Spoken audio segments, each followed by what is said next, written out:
Ini 5 dinar yang dalam simpanan saya beli pada tahun 2020. Saya terpaksa buat lagi video macam ni sebab ramai lagi yang tak tahu.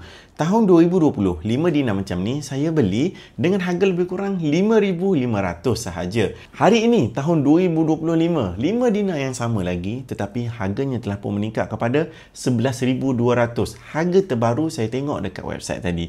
Jadi, kalau anda rasa simpan emas ini merugikan, cuba fikir balik. Sebab apa? Saya dulu semasa saya nak mula simpan emas, saya rasa untuk item 5 dinar yang seberat 21.25 gram ini sangat mahal, harga 5,500. Tetapi apabila saya buat simpan dan lupakan, saya keluarkan duit daripada simpanan saya 5,500 tukar jadi 5 dinar dan saya lupakan sampai hari ini setelah 5 tahun. Saya rasa saya rugi sebab apa? Saya tak tukarkan lebih banyak duit menjadi emas pada masa tersebut.